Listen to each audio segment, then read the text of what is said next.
we go. All right. Hello, hello. I'm here with James Liu, and we are ready to get going on this niche teaching webinar. James, good to see you. How's it going? All right. Good to. Thanks for having me here. I'm so glad I got to join you and talk about niche teaching. I'm excited. Absolutely. Well, you are the pro, the master at this topic, and I'm so glad that you were able to join us. So I see we've got some people coming in. Feel free to mute your mic when you pop in, and would love to hear from you guys here in the chat. We would love to get to know you. So I'd love to hear where you're from, and if you feel like being fun, what's your favorite breakfast food? That's what I'm putting in the chat. So I will go first. My name is Melissa. I live in South America in Ecuador. I'm from the great Commonwealth of Virginia, and my favorite breakfast food is blueberry pancakes at the moment. James, what about you? Favorite breakfast food? My favorite would just scrambled eggs. It's simple. Yeah. Sometimes you add some cheese in it, but I like that. Hey, I don't very eat good. four eggs at the same time. But anyway, Nice. yep. Awesome. All right. Well, we are going to go ahead and get rolling on this. You guys are welcome to put those answers in the chat. And if you've got any questions throughout the webinar, put them in the chat and we will try to get them at the end. James has got some great information for us. But first, James, could we hear from you? Who are you and where are you coming from? What makes you this master of niche teaching? Yeah, thank you, Melissa. Yeah, I know probably. I don't know. Some of you guys are not familiar with the platform. This is my first time using V, so you can find the chat button on the bottom, just in case you don't know. Yeah, but anyways, my name is James Liu. I'm a Chinese. I grew up in China. Went to school and college. I left China when I was 23 years old. Came to the States for my graduate study. I got my PhD, my MBA. Spent 10 years in academia, trying to become a scientist, but I didn't go down that route. I went to Harvard for 3 years for my postdoc, postdoc training, focusing on medical devices and pharmaceuticals, trying to help all kinds of diseases that we can take care of in the lab. And after 3 years of postdoctoral training at Harvard, then I kind of wanted to shift my focus to more like business side of it. And then I made a transition to management consulting. So I spent 2 years in management consulting, helping these life sciences companies, medical device, med tech, pharmaceutical companies with their marketing, sales, pricing, or things like how can they launch drugs, or launch drugs in Europe, right? How can they price their drugs? What's the market access strategies they can use, right? Things like that. And after 2 years, I think in 2018, I was at that time. I mean, actually, I have been working with my own English teachers since day one. I got here in the US, so I worked with many English teachers. And in 2018, I was working with two of my English teachers on verbaling, and they were like complaining. They were like telling me, James, I might not be able to work with you anymore. This doesn't work for me. I might have to go back to my sales job because I can provide to my family by just teaching online. I was like, hey, tell me more. They were like, okay, the market is going down. They have to reduce the price. They're losing students. I was like, okay, I can help. I just offered to help them, and we made some progress. They were like, oh, great, that's brilliant. I didn't know. I believe so many people out there wouldn't know this as well. Teachers are suffering. James, why don't you have more teachers out there? I was like, okay. I always wanted to have a business. So one of the reasons I did management consulting is to develop more business skills so I can eventually become an entrepreneur. I was like, okay, I know teachers are poor, they're not the best niche in the world, but this is opportunity. I mean, I was like, if I let it go, I can wait for another one, but I know I can help them and they need my help and I can make impact on this community. And I was like, I have to do it. And they were poor because they're not doing the right thing. They can actually do much better. So I think that was the reason, a kind of inspiration for me to start a business. And I just left my job and started a business in January 2019. Like January 10th, I registered my business and get started. So since then, I've been teaching, coaching, helping teachers. We're growing now. We have about 20 people on the team helping teachers, teach entrepreneurs. We've helped over 4,000 teachers in the past 4 years.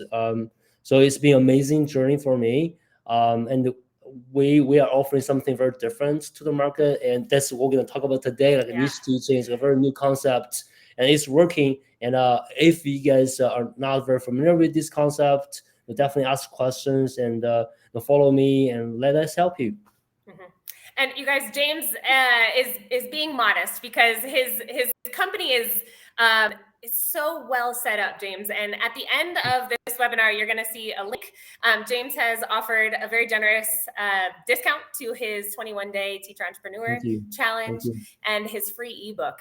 So I would really encourage you to check that out if you guys are interested. I'll leave that at the end of the webinar. So stick around there and go ahead and put your questions in the chat for James. So James, we're all here because these magical words, niche teaching, keep getting thrown around. And a lot of people don't really know what they mean. So do you want to give us a little definition and perhaps some examples of niche teaching and maybe why it's important? Yeah, of course. So niche teaching is kind of new in this education like field industry, but it's not new out there. Like so many companies are doing it and business are doing it, especially in life coaching fields. There are so many different niches. Niche teaching, in my definition, is for teachers that work with a particular group of students with specific problems. Okay, so you don't just offer general teaching. I help English. I help you with your English. I teach English. It's kind of very general. Some examples, from our clients. For example, we have clients working with IT professionals with their presentation skills. We have clients working with senior executives with their public speaking skills. We have clients working with lawyers, about their communication skills, like things like a particular group with specific problems. So these are examples, and I guess next question is why niche teaching, right? Why niche teaching? How that can help teachers? So usually when I got asked this question, there are like two folds at least. Like there's so many benefits when it comes to niche teaching, but the two very important benefits, and that's the kind of the reasons why it's working so well. One is about marketing. So niche teaching helps a lot with marketing. It actually improves the effectiveness of your messages, your marketing. Now think about this, right, guys? So we use social media for marketing. You are on Facebook, LinkedIn, Instagram all the time. Look at your feeds, like so many things happening, right?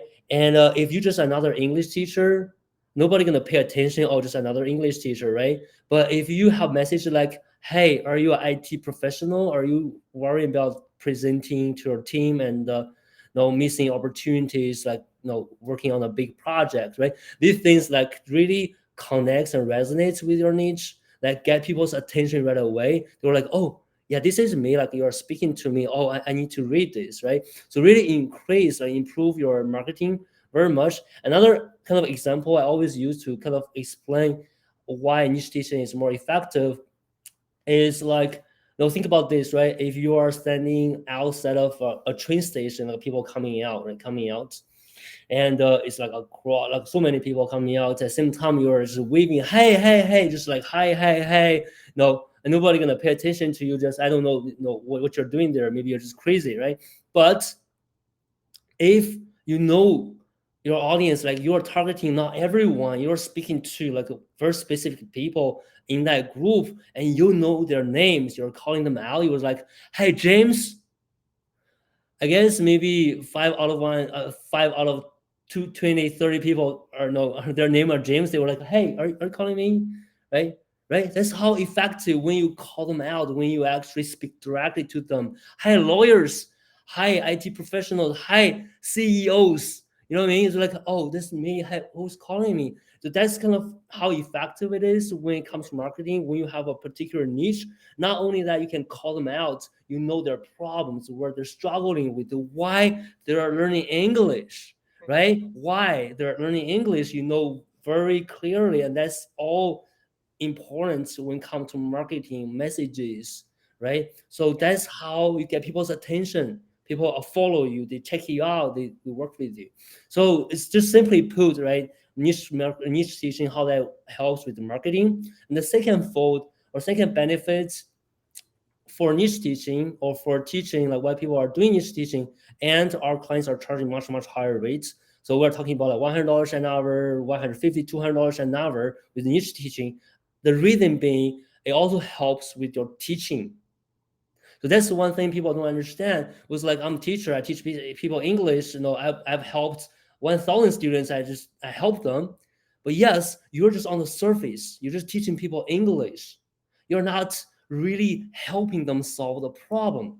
No, I mean, most of you guys here are teachers, or whoever watching this video right now are teachers. Think about the students you helped. Did you even care why they're coming to you to learn English? Did you even care like why they're learning English, or what the problem they have? Right? You say, oh, what do you want? Grammar. Let's work on grammar. Oh, vocabulary. Vocabulary. Right? Oh, you do know how to write. Let's write. But deep down, there's always a reason for them to learn English or learn anything. And for niche teachers, we focus on the problem. We don't care like, okay, you want to learn English. Why? Oh, you want to present. You want to present better. Oh, you don't feel like you're confident presenting your work to your team. You feel like you're not connected. Okay, let's fix that. Right? I'm not just here teaching you English. I'm actually here to fix the problem.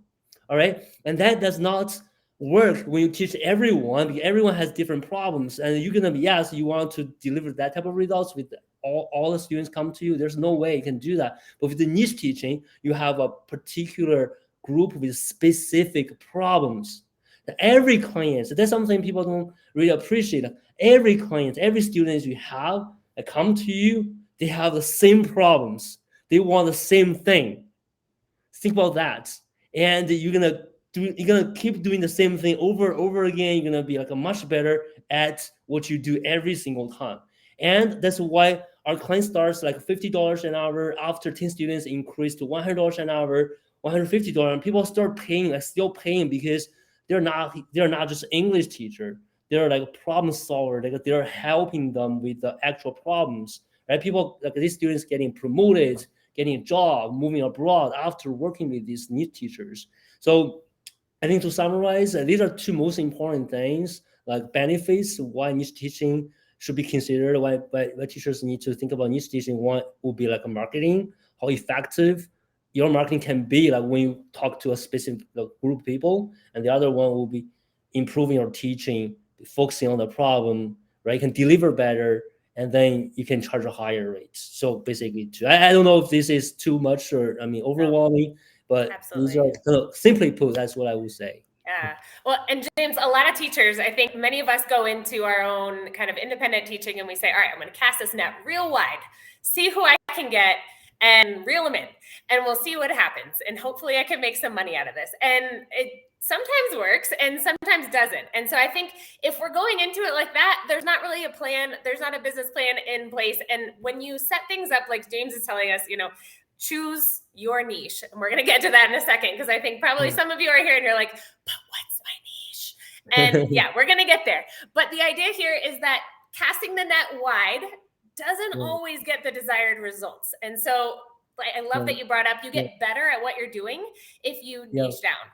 And I would even speak to the fact that when you niche down, you can hone in your materials more. You don't have to have materials for every age group, for every type of professional you might teach, for adults and kids. No, niche down, get one good thing to use and really offer your students an excellent experience and product. So I love that, James. Well, let's venture into that next step of what could be a niche. How could we find our niche? I've heard it explained a few different ways, but what would you say a good step-by-step type idea would be to find someone's niche? Yeah. So and actually, that is a very challenging part for a lot of teachers. People been thinking about niche teaching. They're like, I just can't get over with a niche. Like, what should I do, right?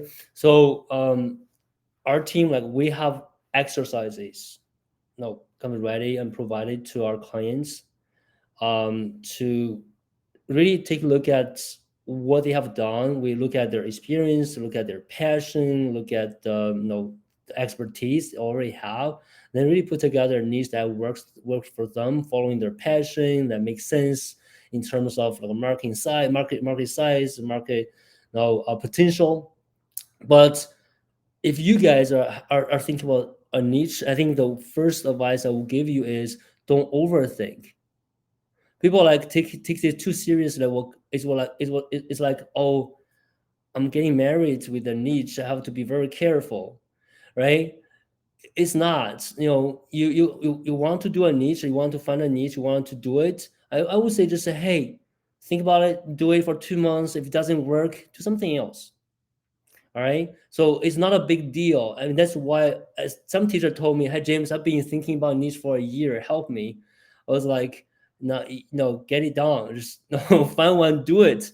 Right. And then you're learning from the market feedback. That's one thing you have to understand, right? You don't know what's your best niche. We don't know either. But we're going to test it and see how the market reacts and see the results to help you improve and revise.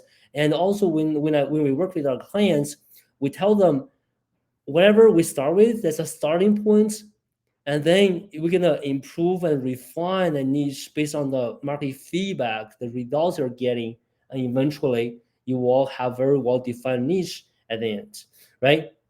But back to the question, how are you going to define the niche? Basically, we looking at the three things. One is your passion, like what you're passionate about, because end of the day, you are starting a business, right? You're gonna find something you're really passionate about. You feel like, oh, I can do that for the next 10 years. I wouldn't kill myself for doing it, right? So I'm gonna do it for the next 10 years. It's something you're passionate about. And the secondly will be something that has a good market, right? Usually, I always tell people like every niche has a good market, right? It really depending on like what's your preference. Some people want to target Asia, some people want to do European countries. It really depending on like the regions, the time zone, all that. So find something like working. There's a market.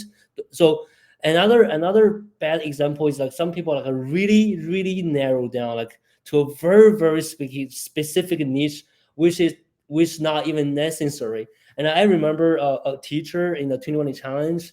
I came across her niche. She was like, I'm gonna help female entrepreneurs living in Boston who want to do this. I was like, Oh my gosh. why is Why- that? Why do you want to only help female entrepreneurs? I understand, but living in Boston, why? I mean, why don't just target the whole U.S., right? Living in Boston and something else. I wanted to do very specific things. I was like, yeah, but it's gonna be very difficult for you to find people like that. So you want to have a balance, right? The market size is important. The number two, number three is something you have experience with. So I don't feel like learning completely new things because of the niche is not necessary. So if you're a teacher who never done something like writing course, don't do writing, right? If you have never done accent modification coaching, don't do that, right? Do something you are already familiar with, you can already do, and then get it started, right? So three things: think about your passion, think about the market, don't be too specific, right? Then number three is look at your expertise, what you are good at, what you can do already, right? So these three things can be very helpful if you think about these three things. Yep. That's awesome. I love that you're bringing in what we're excited about, what you have experience in, and what a market that's out there. Some of us, I'm going to go ahead and make a guess. I bet most of you can put a little emoji in the chat if you have taught for an online ESL company. Put a little emoji in the chat.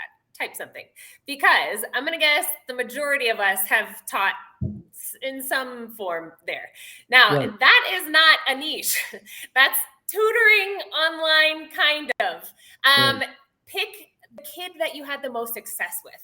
Think about that Yeah. kid. I have a few kids in mind where I'm like, we jived, we saw progress. I got to Yeah. know their families. I got to see them have little victories in our classes. And so it was one of those things where I was like, that is the kid that I'm reaching out to. And that's where my niche is going to be. And so for me, it's kind of been this public speaking type thing, which feels weird, but at the same time, it's, you know, elementary, upper elementary, middle school, high school public speaking classes have kind of been my niche. And so I would encourage you guys, if you're trying to, you're struggling to come up with your niche, think about that, because perhaps you came from this very general ESL background or something like it, and you're trying to figure out where you want to head. So Actually, just very quickly comment on that. I know there are quite a few teachers who want to stay with the children markets. It can work. It really depending on how you position yourself, right? Um, for example, we actually have a client. She's gonna target China market, and she's gonna help with more like high school students prepare their applications, exams for going up for studying abroad, right? So that is a pretty cool niche, like really specifically for, again, solve the problems you have, right? We had a client a long time ago. She actually teaches like much younger kids, 3 to 6, 7 years old, but she's using like the uh, phonic, right? phonics. So phonics, focusing on like speaking part of it, like really very effective kind of methods to help people with that particular problem. These are good, right? If you just say, "Oh, I teach children English," it was like still general, like what you good at. Now, even like sometimes you can specify the approach. So I teach children through gaming, like I teach children through music. We do have we had a client, actually she teaches children using music.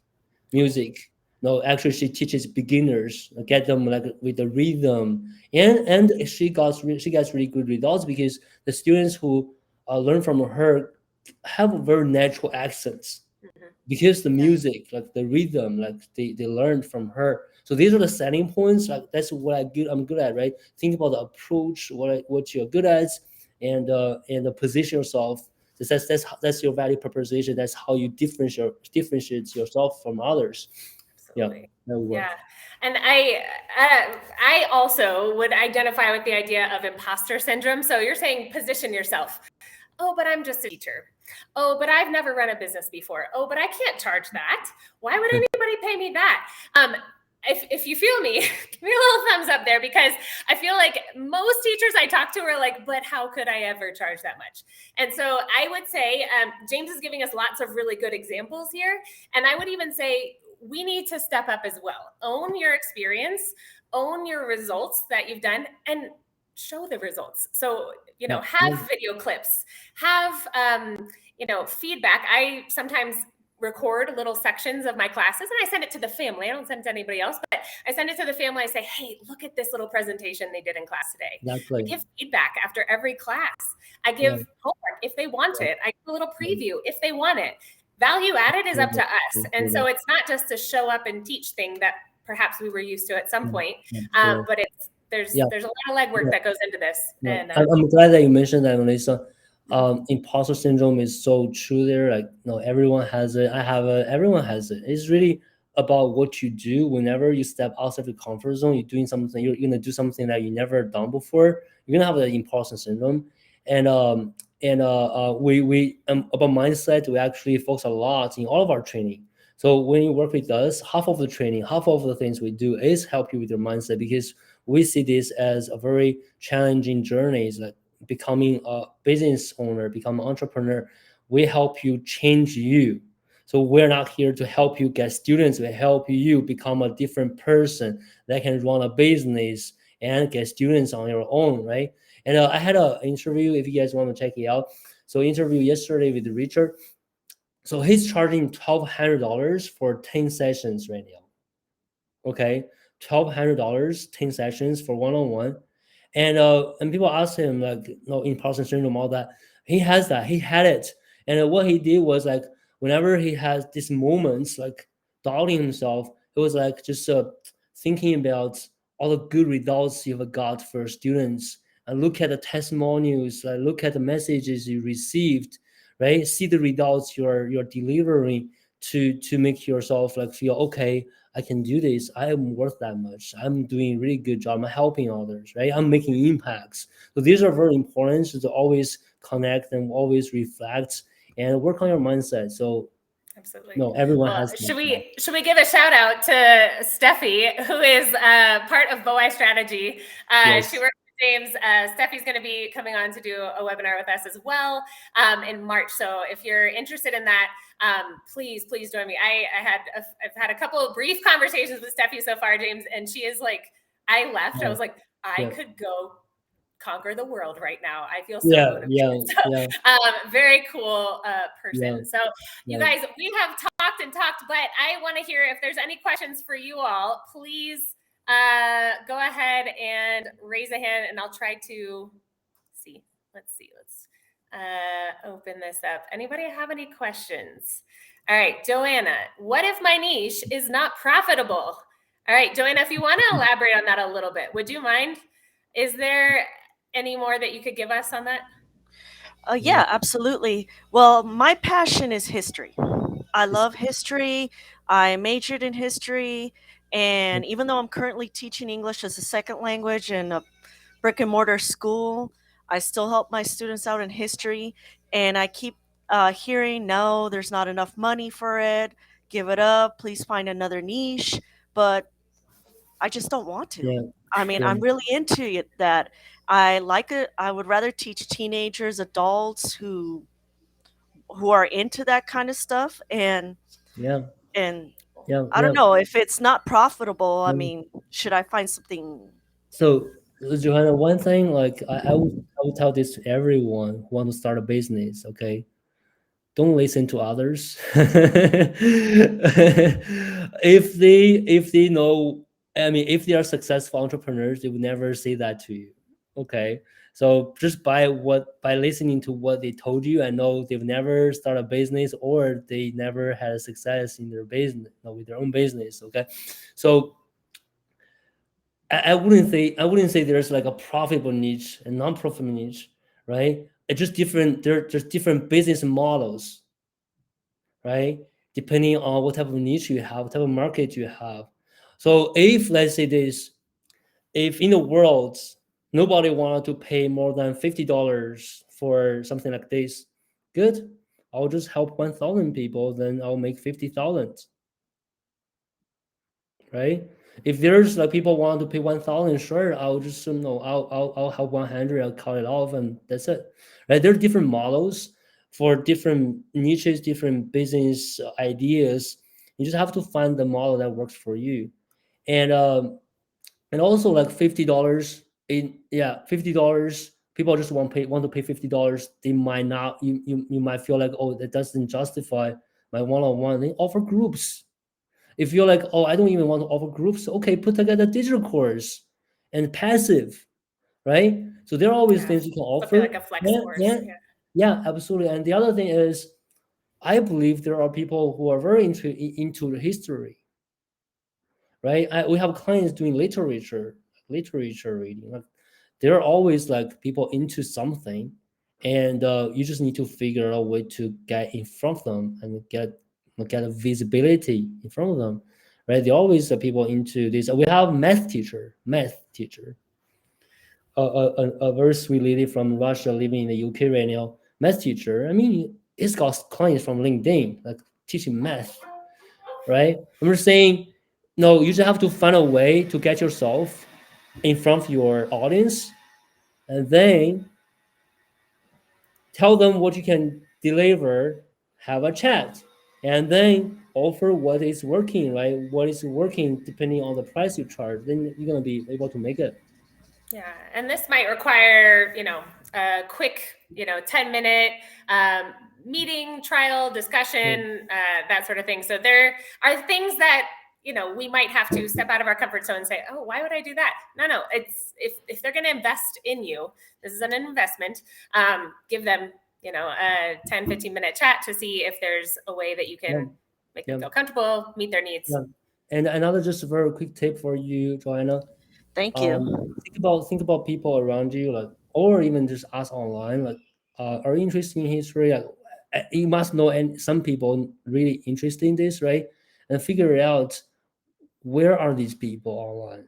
I believe there are like Facebook groups about these type of topics. No, it's not like history people. It's not. It wouldn't be that obvious, but there are things like, okay, if people who are interested in history, learning history, what type of books they will read, what type of movies they might watch, right? Or what other habits they might have. They may be like, people who really want to go to the historic sites, traveling. Like, with that, you can find them, right? Find them and then show up and tell them, hey, this is me, this is what I do.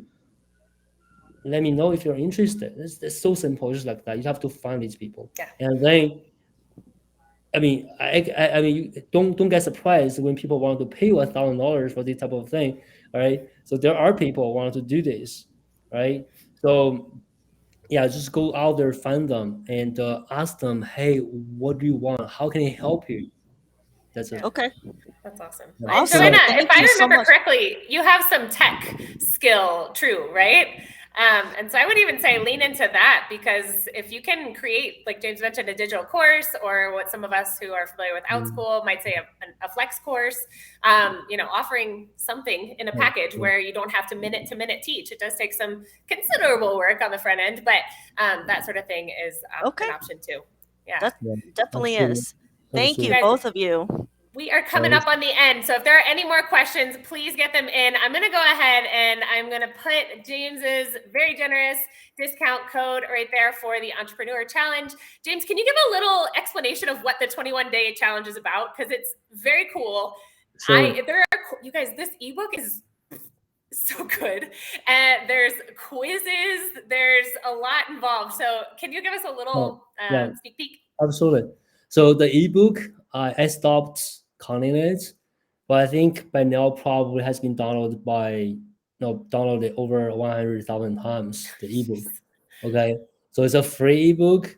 It has 54 pages, and I use very large fonts, a lot of spaces, and you can finish in two hours. Okay, I'm not even joking. You can finish the ebook in 2 hours. You were like, oh my god, I made so many mistakes, and this is gonna work. This is how it's gonna work. Okay, so definitely read the ebook. It's free. Okay, it's free. Just download and read it.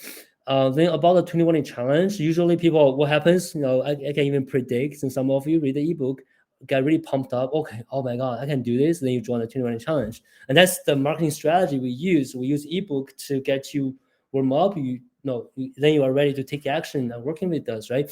So then about the 21 day challenge, it's a group training that we offer once a month. It starts on the first day of each month. Okay, last 21 days. So in the 21 days, you'll be working with me, my team, in a Facebook group. Every day you receive one short video about 10, 20 minutes, and you watch that video, and I will explain first one simple concept, then ask you to do one simple thing, then you do it, move on to the next day. Okay, then this repeats 21 times. Then by the end of it, you were like, okay, oh my god, I have my niche now, I have my message now, I have my program structure now, I know how to do marketing, I know how to do sales. That's how effective it can be. In 21 days, you're gonna be able to learn all of this and get started. So every month we have teachers who got students before the challenge finishes. So these teachers are getting students at least $50 an hour and $60 an hour, and they're thrilled. So it's very effective strategies we use in 21 challenge, and it definitely worth the money. We have 35% discounts from $197 to $127. So use that link if you guys are interested. But if you don't believe what I'm saying here, check out the ebook first. Okay, so read the ebook first and then see if this is gonna work for you. Awesome. We got one more question right here. Citizens who are interested in running for local school board, have you noticed non-teachers teaching how-to classes on campaigning? Cool. Interesting. Non-teachers teaching how-to classes on campaigning for political office. Is that a niche you've seen, James? People interested in campaigns. Campaign how-to classes on campaigns. Yeah. Believe it or not, okay, we had a client. I mean, unfortunately, he didn't finish. It's something got in in his life, and he has to pause. We have a client. He's very much involved in campaigns. No, and he worked with as a healthcare like supporter, but he's very much into that. And we actually started something similar like to this niche. So helping. So basically, I don't know if I understand this fully, but what we were trying to do is they're like people in politics. They want to speak better English, and they want to be more influential. They want to get on bigger stage, and he want to help people like that. Cool. All right. So Wow. that was the idea, and he's pausing right now because something happened to his family. But that was a good idea. I liked it. I was like, again, I'm pretty flexible. I feel like, yeah, I feel like if there's like one person you think in the world gonna need this, there are like a million people, like so many people out there. You can definitely find it. And whenever people find something like that, oh my God, you help people like that. No, that's kind of impression. I got this a lot. People like, James, are you only work with the ESL teachers? I was like, yeah. They were like, oh my God, you must be the expert. You must be the specialist. You must know so much because no, it's so specific. It was like, Right. think about this. It's like somebody only like help people like you. That's type of feeling, and that's the trust. Immediately people can build, and if you're like so familiar and you must know them very well. So that's another benefit of doing niche teaching. So impression you can create at first. Yeah, I don't know if that answers your question, Nancy. Something similar, I think, along the lines. Yeah. Nice. Awesome. Well, thank you, James. And I do agree. I love that your business was born out of being a student yourself. And so I am so grateful that this is something that you have stepped out into despite imposter syndrome. I think we can all identify with that, but I am so grateful that this is something that you've stepped out into. And I know that a lot of people can benefit from it. So please take advantage of those links. I'll throw them in the chat one more time. Check those out. At least download that ebook because it is so helpful. Download it, save it to your computer, look at it in chunks, but get that in your system and then hop in that 21-day challenge.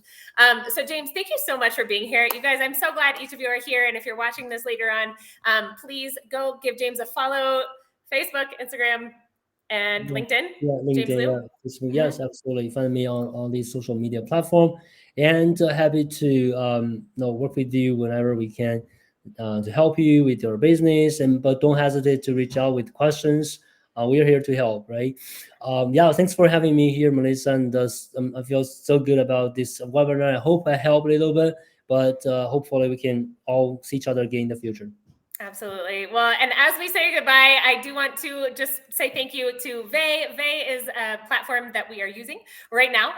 Vay is a wonderful tool for teachpreneurs who are looking to keep things all in one. So if you're looking to invoice and schedule and meet and communicate with your students or families, it's a wonderful thing. So if you are looking to do that, get out your camera, take a little camera photo of that QR code and you can hop in there and that'll just get you $15 cash when you teach your first course on Vay. But we are so grateful to Vay for getting us through today.